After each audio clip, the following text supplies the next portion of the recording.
Okay, so through all the previous lectures, we've seen all the weaknesses that can be used by hackers in order to compromise WIP, WPA, and WPA2 encrypted networks.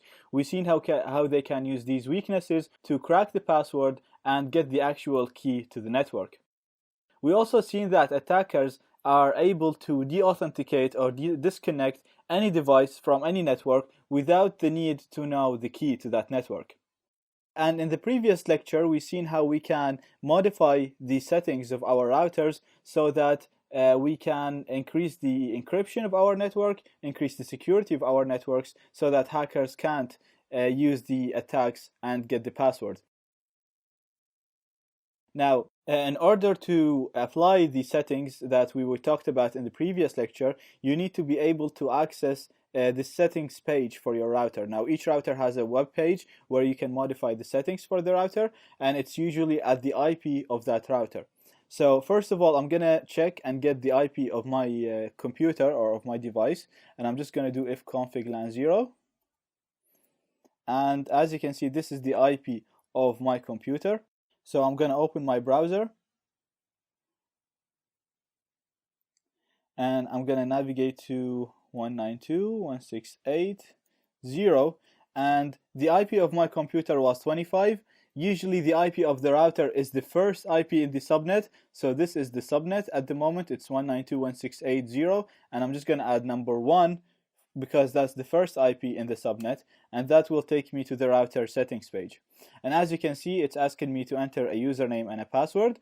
Now, routers come in with a pre-specified username and password. You can check what's the default username and password, and then I highly recommend you change them after that. So usually it's written in the manual.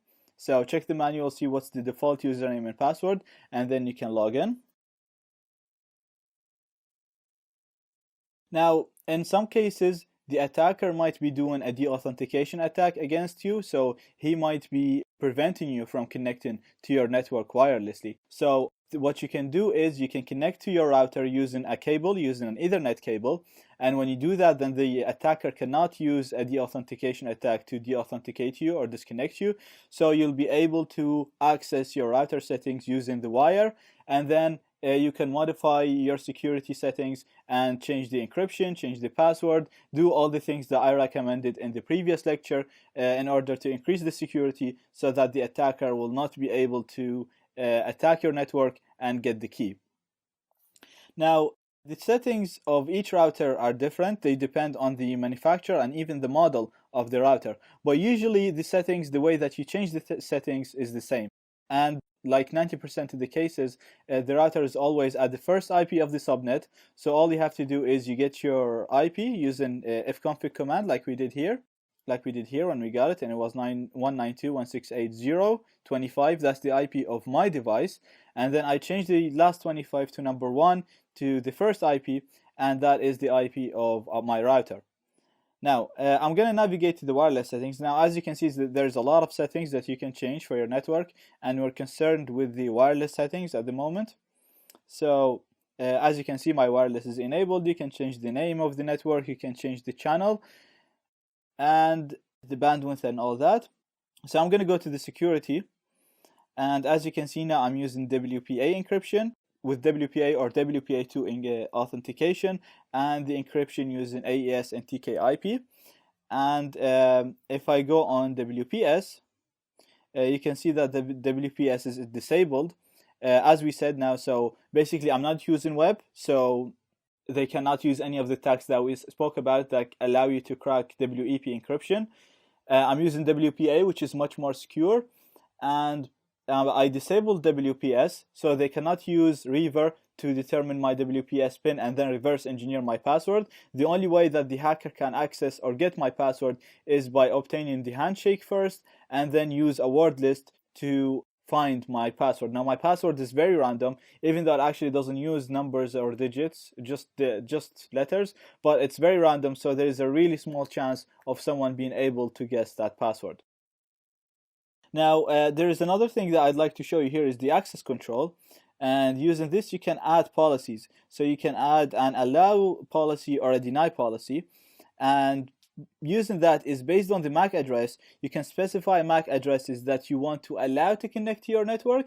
You can also specify MAC addresses that you can deny from your network. So for example, you can just, if you don't have many visitors coming to the house, or if you're in a company with a specified number of computers and you want to only to allow a number of computers to connect to that network, then you can just ask the people, get their MAC addresses, the people that you want to allow, and add them in an allow list. Now, even if someone has the actual key, the right key for your network, and they don't exist in the whitelist or in the allow list, they will not be able to access the network.